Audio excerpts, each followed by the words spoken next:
더불어민주당 장경태 의원입니다. 추행은 없었습니다. 이 사건은 데이트 폭력 사건입니다. 남친이란 자의 폭언과 폭력에 동석자 모두 피해자이자 일부 왜곡 보도로 사안이 변질됐습니다. 무고와 데이트 폭력은 매우 중대한 범죄입니다. 또한 자신의 범죄를 감추거나 정치적 이익을 위해 증거를 인멸하고 공작하는 것은 치졸한 범죄입니다. 이에 진실을 밝히고 강력하게 대응하고자 이 자리에 섰습니다.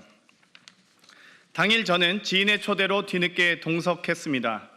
여의도에 있는 개방된 족발집이었고 다른 의원실 소속 보좌진으로 여자 4, 남자 2, 총 5명이었습니다.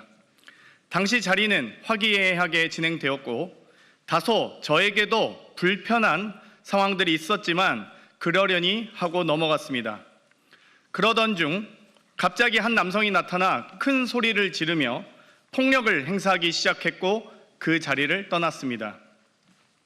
그 이후 누군가 남성의 폭력 행위를 막기 위해 경찰에 신고까지 하였고 경찰과 고소인의 여동생까지 와서야 상황이 정리되었다는 얘기를 들었습니다. 여성 동석자가 촬영한 영상을 확인하시면 될 것입니다. 또 그 당시 경찰 출동이 추행이었다면 저는 이미 무조건 조사를 받지 않았겠습니까? 전혀 그런 사실이 없습니다.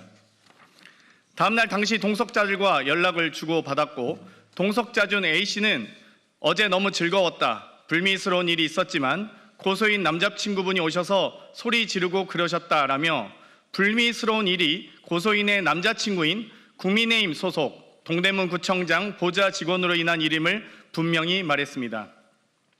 또 B씨도 같이 자리해 주셔서 감사했고 덕분에 더 즐거웠다. 다음에 또 보자는 대화를 나눴습니다. 위의 카톡 내용만 보더라도 당시 주변인들이 만류했다는 고소인의 주장은 전혀 다른 내용으로 사실이 아님을 명백히 알 수 있습니다. 고소인은 그 다음 날 남자친구의 감금, 폭행 때문에 출근도 못했고 동료들은 고소인을 데이트 폭력 피해자로 걱정했다고 합니다.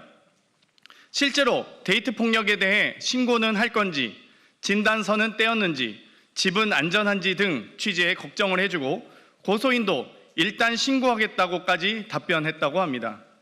이 정황들은 모두 추행과는 관계가 없으며 당시 실제 발생한 사건은 폭행, 도찰, 데이트 폭력이었다는 사실을 보여줍니다. 이후 남친의 제보로 TV조선의 취재가 시작되었고 오히려 고소인은 기자에게 몰래 찍힌 영상이다. 영상이 공개되면 고소하겠다라며 피해가 없었다는 취지로 말했습니다. 이는 고소장의 추행 주장과는 정면으로 배치됩니다. 그 이후 남자친구는 여성 비서관들에게까지 전화하며 위협을 가했다고 들었습니다. 오히려 이 사건의 본질은 고소인 남자친구의 데이트 폭력이자 동석한 여성 비서관에 대한 폭언과 위협, 몰래 촬영한 불법 영상입니다.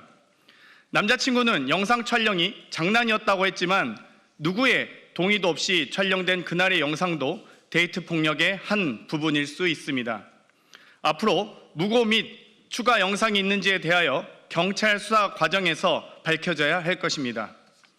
다음 날에도 폭언 폭력으로 인한 무단 결근이 있었고 보좌진과의 대화에서도 남자친구의 데이트 폭력에 대한 걱정이 전부였고 심지어 정신적 치료까지 받는다는 얘기를 들었었습니다. 그럼에도 무려 1년이 넘은 지금 고소장이 제출되었고 그 의도와 동기를 의심할 수밖에 없습니다. 이에 고소인을 무고죄로 고소하여 그 의도와 동기를 밝히겠습니다. 또한 저에게 폭력을 행사하고 데이트 폭력을 행사한 고소인의 남자친구인 국민의힘 소속 동대문구청장 보좌 직원을 고소 및 고발합니다. 동대문구청장은 지금이라도 제 식구 감싸기를 멈추고 해당 직원의 폭행, 불법 촬영, 데이트 폭력 등 모든 범죄 행위에 대해서 조사하고 감찰하십시오. 무분별한 보도로 심각하게 명예를 훼손한 TV조선에 대해서도 언중에 제소합니다. 동일한 영상을 2차례 보도하면서 첫 보도에는 고소인이 제 어깨에 손을 올리는 장면을 모자이크로 숨겼고 다시 보도하면서 제 팔이 마치 고소인 쪽을 향한 것처럼 확대 왜곡했습니다. 두 영상은 동일한 영상이며 추행한 사실이 전혀 확인되지 않았습니다. 오히려 확연히 드러난 것은 고소인이 제 어깨에 손을 올리고 있는 장면입니다. 또 동일한 영상에 음성을 추가해 제대로 들리지도 않고 동작에도 맞지 않으며 고소인의 음성인지조차 확인되지 않은 소리를 악의적으로 편집하여 아니 왜 거기에 라고 단정하고 자막 처리했습니다. 이쯤 되면 이건 보도가 아니라 연출입니다. 영상 판독 등 가능한 모든 수단을 활용해 진실을 밝히겠습니다. 최초 진술을 들은 TV조선 황모 기자도 증인 요구하겠습니다. 기자로서 양심이 있다면 당시 고소인과의 통화 녹취를 공개하시기 바랍니다.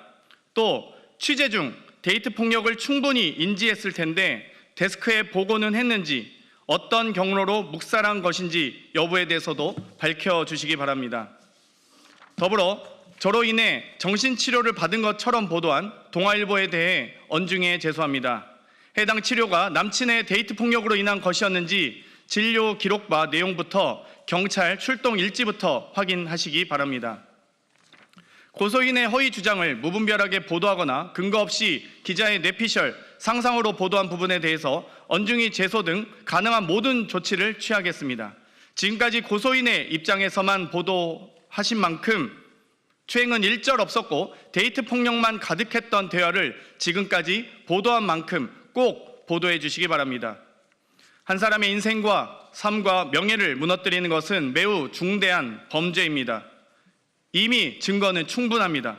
저는 무고, 폭행, 데이트 폭력, 불법 촬영 등 모든 불법에 대하여 민형사상 책임을 끝까지 묻고 진실이 규명되도록 무관용의 원칙으로 가능한 모든 조치를 다하겠습니다.